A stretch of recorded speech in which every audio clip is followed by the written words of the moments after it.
Hi guys, BSc nursing का number 1 channel study medium में आप सभी का स्वागत है। अगर बीएससी नर्सिंग का आप लोग तैयारी कर रहे हैं तो ये सीरीज आपके लिए बहुत इंपॉर्टेंट है। अगर आप सभी को क्लासेज एक साथ देखना है तो डिस्क्रिप्शन बॉक्स में लिंक दिया गया है, और अगर आप अच्छे से तैयारी करना चाहते हैं तो आप हमारे ऐप के साथ जुड़ जाएं, जिसका लिंक हमने डिस्क्रिप्शन बॉक्स में दे दिया है। वहाँ पे आपको कोर्स भी मिल जाएगी जो सबसे सस्ती होगी। वहाँ पे आपको पीडीएफ भी मिलेगा। अगर ये पीडीएफ आप पढ़ लेते हैं तो इससे बाहर एक भी प्रश्न नहीं पूछा जाएगा। तो चलिए शुरू करते हैं आज का वीडियो।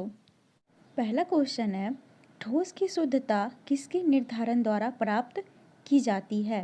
क्वथनांक बिंदु द्वारा, गलनांक बिंदु द्वारा या हिमांक बिंदु द्वारा, या इनमें से कोई नहीं। ठोस की शुद्धता गलनांक बिंदु द्वारा प्राप्त किया जाता है। गलनांक बिंदु वह तापमान होता है जिस पर कोई ठोस द्रव में बदल जाता है। So right answer option number B कि ठोस की शुद्धता गलनांक बिंदु द्वारा प्राप्त किया जाता है। नेक्स्ट क्वेश्चन है,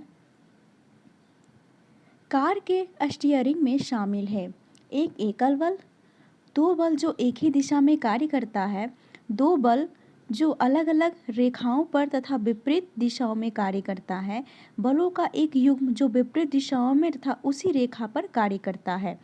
कार के स्टीयरिंग में शामिल बलों का एक युग्म जो विपरीत दिशाओं में उसी रेखा पर कार्य करता है। Correct answer option number D. Question number 3 है, यदि कोई पिंड भी वेग के साथ ऊपर की ओर ऊर्ध्वाधर रूप से फेंका जाता है या ऊंचाई h तक पहुंचने के बाद पृथ्वी की ओर लौट जाता है, पिंड द्वारा तय की गई दूरी तक विस्थापन का अनुपात क्या होगा? 2h, h, 0 या अनंत? इसका सही उत्तर ऑप्शन डी होगा। यदि कोई पिंड भी वेग के साथ ऊपर की ओर फेंका जाता है और ऊंचाई h तक पहुंचने के बाद पृथ्वी की ओर लौट जाता है तो पिंड द्वारा तय की गई दूरी तथा विस्थापन का अनुपात अनंत होगा। Right answer option D. Question 4 है, किसी पिंड का वजन किसके केंद्र से प्रतिक्रिया करता है? गुरुत्वाकर्षण, द्रव्यमान, 1 और 2 दोनों, या उत्प्लावकता? किसी पिंड का वजन गुरुत्वाकर्षण केंद्र से प्रतिक्रिया करता है। Right answer option A. बढ़ते हैं नेक्स्ट क्वेश्चन की ओर। इनर्शिया फोर्स और विस्कस फोर्स के रेशियो को क्या कहते हैं? फ्राउडे संख्या, यूलर संख्या, रोनाल्ड संख्या या मार्क संख्या? तो इनर्शिया फोर्स और विस्कस फोर्स के रेशियो को रोनाल्ड संख्या कहा जाता है। सही उत्तर ऑप्शन सी। ऊंचाई बढ़ने से वायुमंडलीय दाब पर क्या प्रभाव पड़ता है? वह स्थिर रहता है, वह घटता है, वह बढ़ता है, वह सतत घटता बढ़ता रहता है? ऊंचाई बढ़ने से वायुमंडलीय दाब वह घटता है। Right answer option B.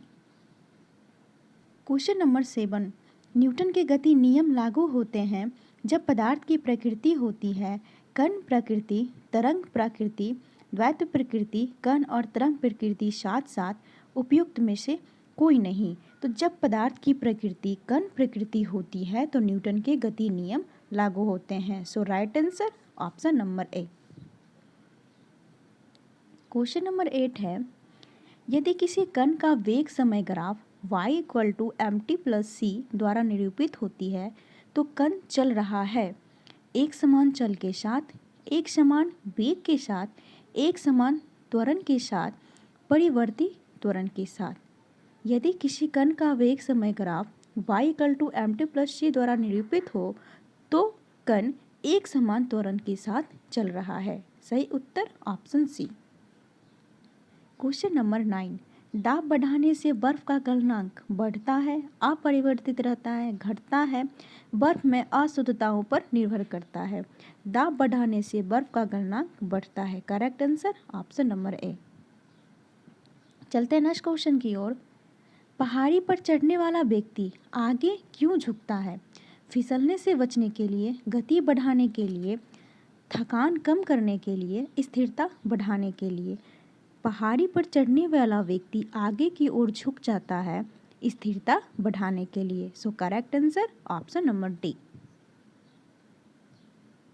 Question number 11 है, बहुत ऊंचाई पर वायु कंप्रेसर का निष्पादन समुद्र तल की तुलना में बेहतर होगा, सामान्य होगा, निम्न होगा या वायु के तापमान पर आधारित होगा। बहुत ऊंचाई पर वायु कंप्रेसर का निष्पादन समुद्र तल की तुलना में निम्न होगा। Option C is the right answer. किसी पदार्थ की आंतरिक ऊर्जा निर्भर करती है तापमान पर, दाब पर, आयतन पर, एंट्रोपी पर। तापमान पर किसी पदार्थ की आंतरिक ऊर्जा डिपेंड रहती है। Right answer option number A. Question number 13 है, निम्न में से कौन सा नियम बल की प्रकृति बताता है? न्यूटन का प्रथम नियम, न्यूटन का द्वितीय नियम, बल आघूर्ण का नियम, न्यूटन का तीसरा नियम। तो नियम बल की प्रकृति बताता है वह न्यूटन का दूसरा नियम है। न्यूटन का द्वितीय नियम, किसी पिंड के रैखिक संवेग में परिवर्तन की दर पिंड पर लगाए गए बाहरी बल के समानुपाती होती है और यह परिवर्तन हमेशा बल की दिशा में लागू होगा। Right answer option number B. Next question है, जब किसी झील की तली से उठकर वायु बुलबुला ऊपरी सतह तक आएगा तो उसका आकार बढ़ जाएगा, घट जाएगा, यथावत बना रहेगा, चपटा होकर तस्तरी नुमा हो जाएगा। जब किसी झील की तली से उठकर वायु का बुलबुला ऊपरी सतह तक आएगा तो उसका आकार बढ़ जाएगा। Option number A is the right answer. Next question है, एक लड़की झूले पर बैठी स्थिति में झूला झूल रही है। उस लड़की के खड़े हो जाने पर प्रदोल आवर्तकाल कम हो जाएगा, अधिक हो जाएगा, लड़की की ऊंचाई पर निर्भर करेगा या अपरिवर्तित रहेगा। एक लड़की झूले पर बैठी स्थिति में झूला झूल रही है। उस लड़की के खड़े हो जाने पर उसका आवर्तकाल कम हो जाएगा। राइट आंसर ऑप्शन नंबर ए। नेक्स्ट क्वेश्चन है, वॉशिंग मशीन का कार्य सिद्धांत है अपकेंद्रण, अपोहन, उत्क्रम प्रासरण या विसरण। तो वॉशिंग मशीन का कार्य सिद्धांत अपकेंद्रण है। Right answer option A. Next question, द्रव बिंदु की संकुचित होकर निम्नतम घेरन की प्रवृत्ति का कारण होता है? पृष्ठ तनाव, श्यानता, घनत्व, वाष्प दाब। तो पृष्ठ तनाव के कारण द्रव बिंदु की संकुचित होकर न्यूनतम घेरन की प्रवृत्ति होती है। Right answer option number A. Question number 18, सूची 1 को सूची 2 से सम्मिलित कीजिए और सूची के नीचे दिए गए कूट का प्रयोग कर सही उत्तर दीजिए। तो सूची 1 में है उच्च वेग, तरंग दैर्ध्य, दाब, ऊर्जा। सूची 2 में माक, एंगस्ट्रॉम, पास्कल, जूल। इसका कोड में ऑप्शन दे गया है, देखते हैं। उच्च वेग का माक होगा, तरंग दैर्ध्य का एंगस्ट्रॉम होगा, दाब का पास्कल होगा, ऊर्जा का जूल होगा।